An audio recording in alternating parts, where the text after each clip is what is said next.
Hi friends, ನಾನು ಇವತ್ತು ನಿಮಗೆ ಮೂಲಿಕಾ ಪರಾಟ ಮಾಡೋ ವಿಧಾನನ ಹೇಳಿಸ್ಕೊಡ್ತಾ ಇದ್ದೀನಿ. ಸೊ ಇದಕ್ಕೆ ಮೊದಲು 3 ಮೂಲಂಗಿನ ತೊಗೊಂಡು ಅದರ ಸಿಪ್ಪೆನ ತೆಗೆದುಬಿಟ್ಟು ಚೆನ್ನಾಗಿ ತುರಿದ್ಕೊಳ್ಳಿ.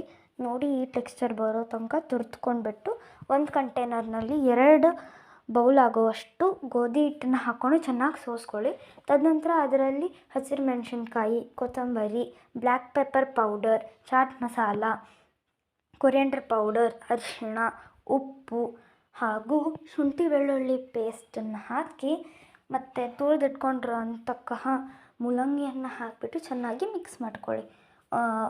ನೀಟಾಗಿ ಮಿಕ್ಸ್ ಮಾಡ್ಕೊಂಡ ನಂತರ ಅದರಲ್ಲಿ ಸ್ವಲ್ಪನೇ ನೀರು ಹಾಕ್ಕೊಂಡು ನೀಟಾಗಿ ಕಲಿಸ್ಕೊಳ್ಳಿ. ಸ್ವಲ್ಪನೇ ಹಾಕಿಬಿಡಿ, ಇಲ್ಲಾಂದರೆ ಮತ್ತೊಮ್ಮೆ ಎಲ್ಲ ಐಟಮ್ ಹಾಕಬೇಕಾಗುತ್ತೆ. ಅದಕ್ಕೆ ಸ್ವಲ್ಪ ನೀರು ಹಾಕಿ ಚೆನ್ನಾಗಿ ಕಲಿಸ್ಕೊಂಡು ಒಂದು ಡೋನ ರೆಡಿ ಮಾಡ್ಕೊಳ್ಳಿ. ಈ ಥರ ಡೋ ರೆಡಿ ಮಾಡ್ಕೊಂಡ್ಮೇಲೆ ಒಂದು ಅಲ್ಯೂಮಿನಿಯಂ ಫಾಯಿಲ್ ಮೇಲೆ ಸ್ವಲ್ಪ ಎಣ್ಣೆ ಹಚ್ಚಿಬಿಟ್ಟು ನಾವು ಮಾಡಿರೋಂಥ ಹಿಟ್ಟನ್ನು ಅದರಲ್ಲಿ ಸ್ವಲ್ಪ ಹಾಕಿ ಅದರಲ್ಲಿ ಅದನ್ನು ನೀಟಾಗಿ ಕೈಯಿಂದ ತಟ್ಟಿ ನೀಟಾಗಿ ಅದನ್ನು ಸ್ಪ್ರೆಡ್ ಮಾಡಿಬಿಟ್ಟು ಒಂದು ಬಿಸಿ ಪ್ಯಾನ್ ಮೇಲೆ ಸ್ವಲ್ಪ ಎಣ್ಣೆ ಹಾಕಿ ನಾವು ಮಾಡಿರೋ ಪರಾಠನ ಹಾಕಿಬಿಟ್ಟು ಇನ್ನೊಂದು 2 ಸ್ಪೂನು ಆಯಿಲ್ ಹಾಕಿ ಹೊಳ್ಸ್ಕೊಂಬಿಡಿ.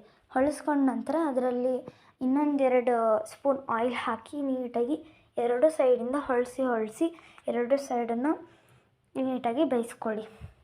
ಅದು ಫುಲ್ಲು ಬೇಯಬೇಕು. ಆ ಥರ ಬೇಯಿಸ್ಕೊಂಡು ನೀವು ಅದನ್ನು ತಕ್ಕೊಂಡ್ಬಿಡಿ. ಆಮೇಲೆ ನೀವು ಶೇಂಗಾ ಚಟ್ನಿ ಜೊತೆ ಅಥವಾ ಮೊಸರು ಜೊತೆ ತಿನ್ನಬಹುದು. ತುಂಬ ಚೆನ್ನಾಗಿರುತ್ತೆ. ಅದಕ್ಕಿಂತ ರೆಸಿಪೀಸ್ಗೋಸ್ಕರ ನನ್ನನ್ನು ಫಾಲೋ ಮಾಡಿ. ಬಾಯ್ ಬಾಯ್.